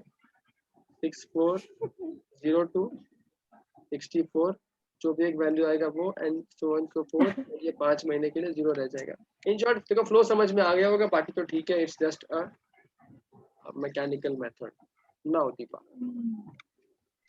What else we have to do in the question. अच्छा, एग्जाम में आई एम नॉट एक्सपेक्टिंग कि ज्यादा कुछ पूछ सकते हैं, अगर ये सम पूछते हैं 5 मार्क के लिए तो यहीं पे तुम्हारा सम खत्म हो जाएगा। बट अगर सम बड़ा करना हो, आईसीआई का मन हो, बच्चे का मजे लेने हो, तो आईसीआई देख क्या बोलेगा। ये देख आगे और क्या लिखा है। Also show the impact in the case lessee decides not to take practical experience. Depreciation Australia message ठीक है, amounts to be rounded off to the nearest whole number, show the monthly impact solution। अरे simple सी कहानी है दीपा, तो यही बता रहा हूँ, मैं करूंगा नहीं, अब खुद करना घर पे बैठ के ऊपर। क्या होगा वहां पे उस केस में, ये फिगर 0 होंगे, इसमें कोई चेंज नहीं होगा सिर्फ, और ये भी जो फिगर है यही रहेगा, इसमें कुछ चेंज नहीं होगा। चेंज क्या होगा, डिस्काउंटिंग अपने यहाँ पे क्या लिया था 12% पर एनम, बट अब अपन लेंगे ये वाला 9% पर एनम का रेट ले लेंगे, है ना। तो 9% के हिसाब से डिस्काउंट हो जाएगा ना। उसके बाद जो रिवाइज लीज लायबिलिटी आएगा वो कुछ और आएगा, जो कुछ और आएगा तो यहाँ डिफरेंस भी कुछ और आएगा। वहां पे हम ये एंट्री ना मार के हम मॉडिफिकेशन में क्या एंट्री कर देंगे, लीज लायबिलिटी टू आरओयू। आरओयू का वैल्यू क्या होगा 31 मार्च के दिन अलग से निकालना पड़ेगा। अब आरओयू का वैल्यू पहले क्या हुआ होगा, 13,865 हुआ रहेगा ये वाला। तो अगर मैं इस दिन करेगा तो क्या होगा 13,865 divided by 15 months into 3 months गुजर चुके हैं, तो वो जो वैल्यू आएगा क्या आएगा बता।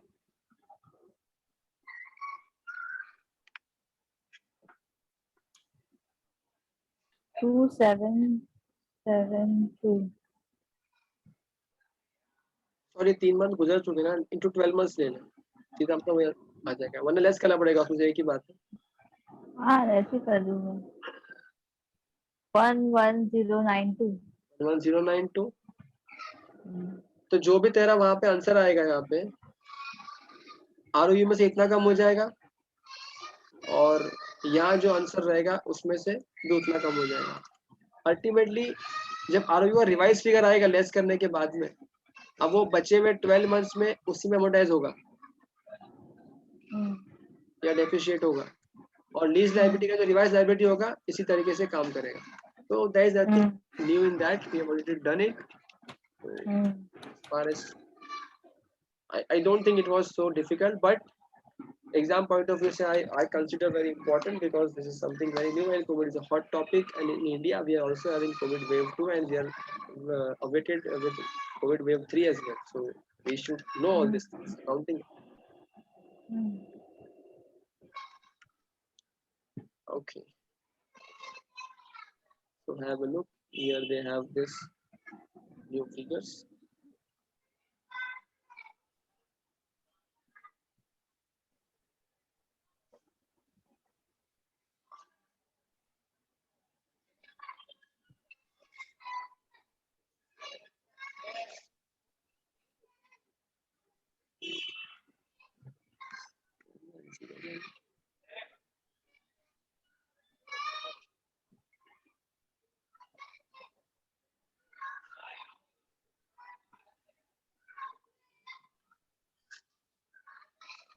ठीक है,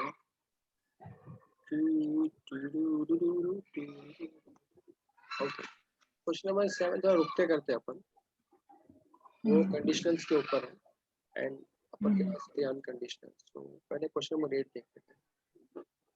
ओके, पढ़ो question number 8। Same fact pattern as above section 6, except that there is a rent deferral instead of a waiver. ठीक है, तो क्या हुआ यहाँ पे, वेवर नहीं हुआ, क्या हुआ, रेंट डेफर हुआ। अच्छा देखा, सब कुछ सेम मिलेगा, जो इसी में लाइन लिखा है ना, ये जो लाइन मार्क किया ना, ये अलग होगा उसके अंदर। बस लाइन पढ़ ले, बाकी सब पूरा पढ़ा हुआ है अभी। 31 मार्च 2020 को lessor agrees to defer 6 months of payments unconditionally in March in 2022, यानी कि मार्च 20 से August 20 with the corresponding increase to the future rentals. सितंबर 20 से फेब 21 तक का रेंट बढ़ा रहा है। कितना बढ़ा रहा है सर, जितना माफ किया उतना ही बढ़ा रहा है, 1000 पर मंथ बढ़ा रहा है। और नीचे वहाँ पे लिखा हुआ भी है, करस्पॉन्डिंगली उस 6 महीने के लिए he will pay 2000 instead of 1000 for those 6 months. So I guess all four conditions are satisfied again, and show accounting impact in case of lessee decides to take practical experience. So अब देख simple है, मैं इसको solve नहीं कर रहा हूँ, इसको भी वापस is I think to be solved. I will try and explaining you here itself. देख कुछ भी चेंज नहीं होगा, कुछ भी चेंज नहीं होगा। क्या चेंज होगा, ध्यान से सुनो। ये जो जीरो थे तो जीरो होने वाले, ऐसे के जीरो होंगे, ऐसे कैसे।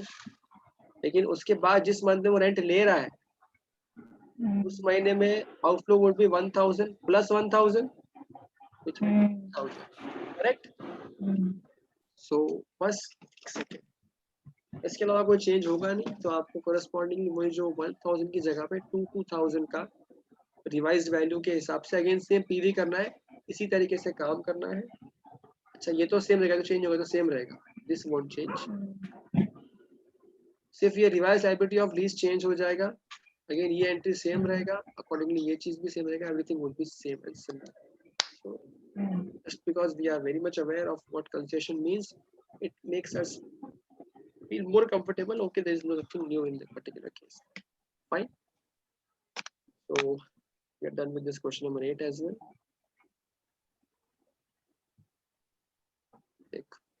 If you want to see whether nil tha, now they have 2000 2000 2000 2000 2000 2000। अच्छा अगर इसमें वो फॉर्मूला यूज करना है, अपना वाला तरीका यूज करना है, तो सिंपल है। हाँ समझ गया, हो जाएगा ना, 2000 को लेना है 1000 हाँ आता है, हाँ समझ गया। मुझे लग रहा है दीपक को भूख लग रही है अभी। इतना आता है फास्ट बोलने में लगा अभी, हाँ आता है अभी भूख लग रही है। नहीं मुझे सच में आता है वो वाला। चलो बहुत बढ़िया। ओके बॉन्ड में किया है ना वैसा सब। चलो बहुत बढ़िया है। So with this we done with this, and we're left with the one only sum, which is question number 7.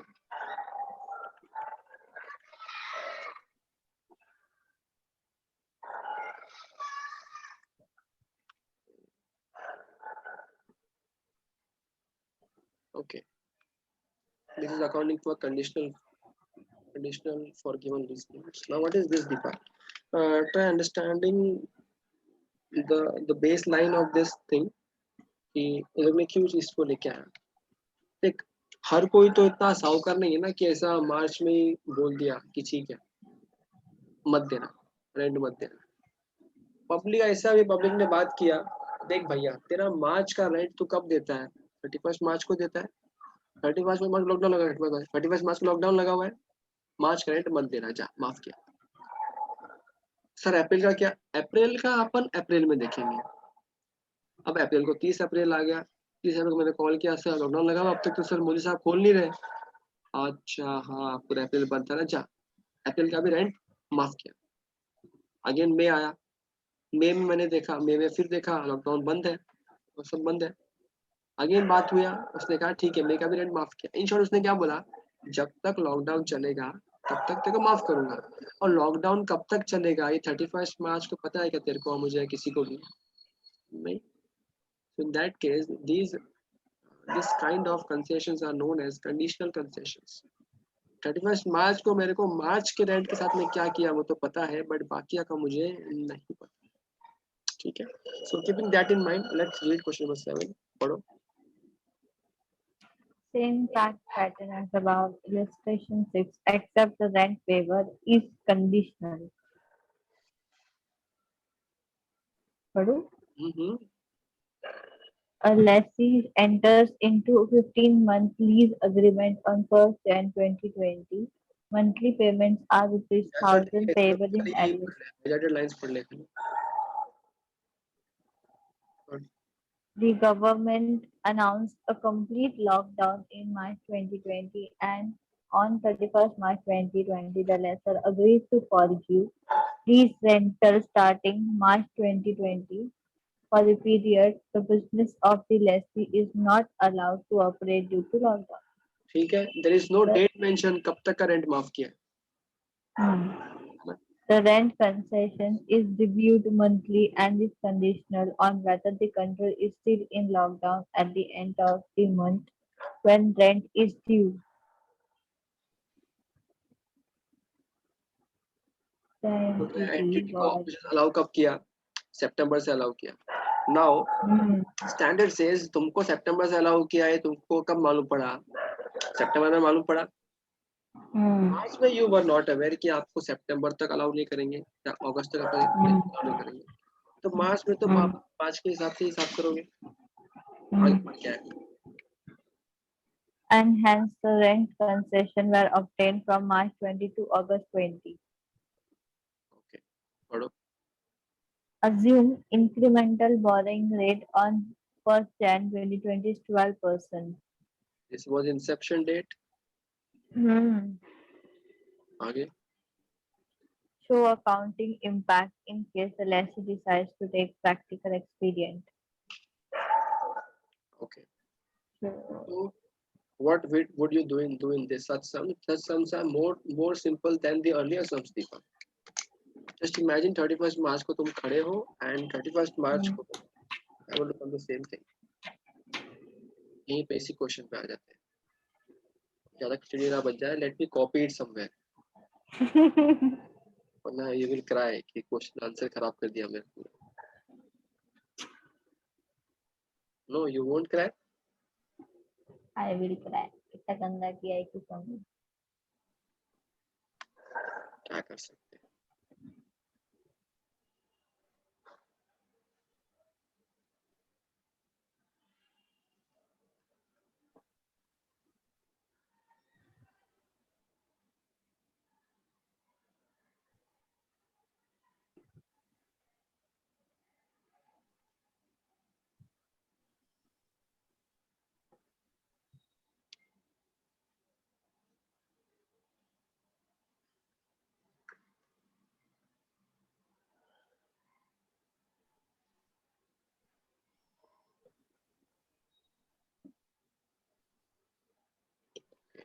इसको अलग कर दिया है पूरी तरह से, और तेरी खुशी के लिए मैं ऊपर का आंसर सेव कर देता हूँ। ओके, सो अब आने वाले समय में क्या चेंज होगा? Let me take different colour pen. तो नाउ दीपा, क्या होगा 31st मार्च को? यू आर नॉट अवेयर कि आपको कितना माफ होने वाला है, बट 31st मार्च को ये बैलेंस तो ये आने वाला है, नहीं खड़ा है। अब वहां पे आप क्या करोगे? वहां पे जो आप जब लीज लायबिलिटी निकालोगे दुनिया भर का, तो वहां पे सब जीरो नहीं आएगा। वहां पे क्या होगा? सिर्फ ये मार्च का ही जीरो है, बाकी मंथ्स का यू वुड अज्यूम कि रेंट पेमेंट करने वाला है 1000 ठीक है, तो यू वुड अज्यूम कि रेंट पेमेंट करने वाले 1000 पर मंथ का। तो लेट अस कैलकुलेट कि 1000 पर मंथ के हिसाब से अब 12 महीने के अंदर कितना भरना पड़ेगा। निकालो फटाफट से।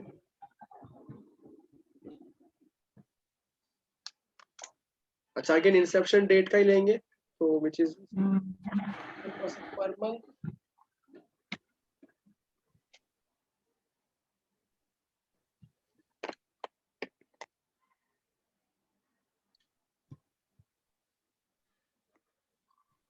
$6,194. है 12 मंथ्स के लिए लिया ना? एक मिनट, 12 मंथ के लिए लिया।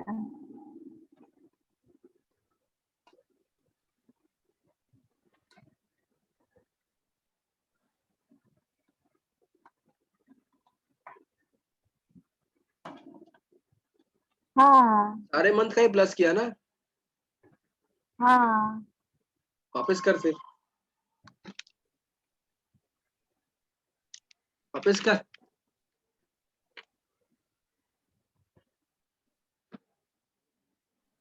आजकल के स्टूडेंट लोगों पे भरोसा ही करना बेकार है। कर वापस कर, जल्दी तो वापस कर। 0.01 1 2 3 4 5 6 7 8 9 10 11 12 इंटू 11,255 आ रहा है। पता है तुम्हारा आंसर कैसे आता है इसका? अजीब हो गया। 12 सॉरी कितना है? समझ क्या क्या किया मैंने? क्या किया तूने? नहीं बताऊंगी। मैं बताता हूँ ना क्या किया। हाँ, सिर्फ लास्ट के महीने लिए ना, तो क्या किया?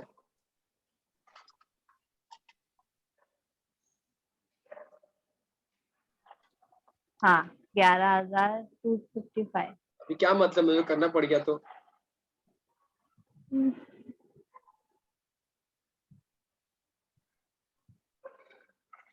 ठीक है, तो यानी कि यहाँ पे इस केस में रिवाइज लायबिलिटी क्या बन गया?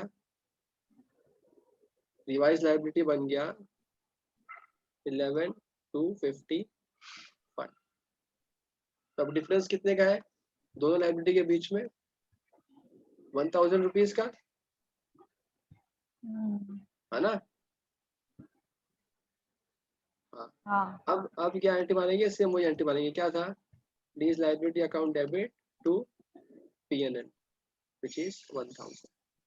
नाउ वेरी केयरफुली, ये जो मैंने किया ना, जो मैंने मेहनत किया तेरे लिए अभी यहाँ पे, ये did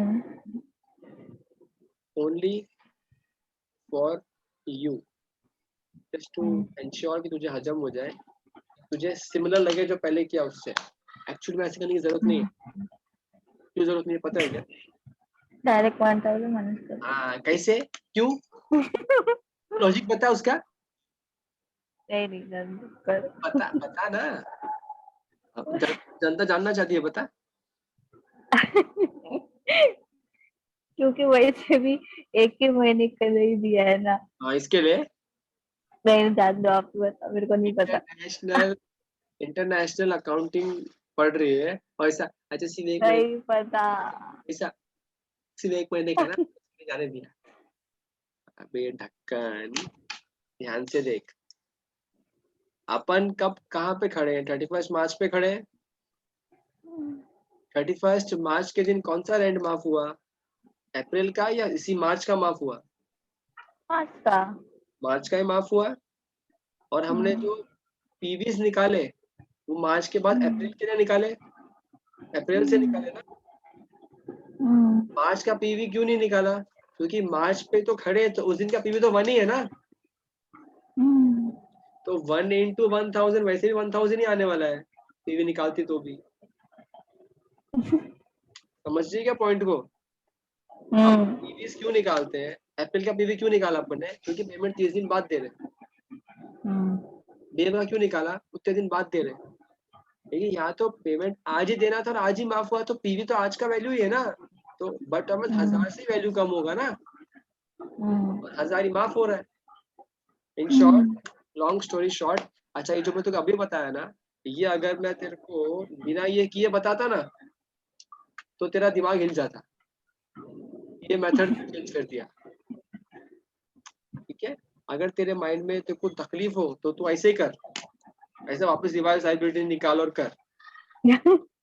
but in real sense if you want you can do it directly also. 15 minute में आता हूँ, ठीक है? लेक्चर चल रहा है। हाँ,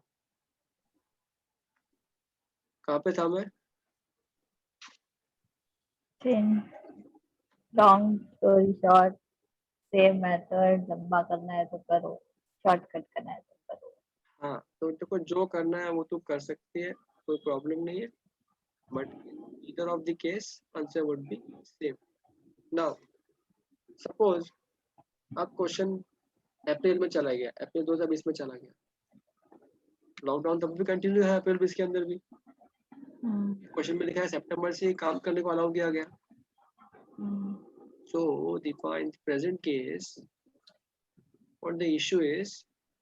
अप्रैल में कब मालूम पड़ा? अप्रैल में 30 अप्रैल को मालूम पड़ा। अब जैसे ही मालूम पड़ा आपको वापस से निकालना पड़ेगा revise liability of lease liability. Again तुम्हारा माफ कौन सा हुआ? अप्रैल का ही तो माफ हुआ, जिसका तुम आज ही खड़े हो, आज की रेट पे खड़े हो, तो 1000 ही सीधा लेस हो जाएगा लीज लायबिलिटी। ये फिगर्स दीपा कब चेंज हो सकते थे पता है क्या? जब हम लोग लीज पेमेंट है ना मंथ के स्टार्ट में कर रहे होते, ना कि मंथ के एंड में। ऑल्दो ऐसा पॉसिबिलिटी बनेगा नहीं इस कैटेगरी के अंदर, तो कीपिंग थिंग्स सिंपल ये इसी तरीके से काम बनेगा। And with this we cover one of the most important amendments of Ind AS 116।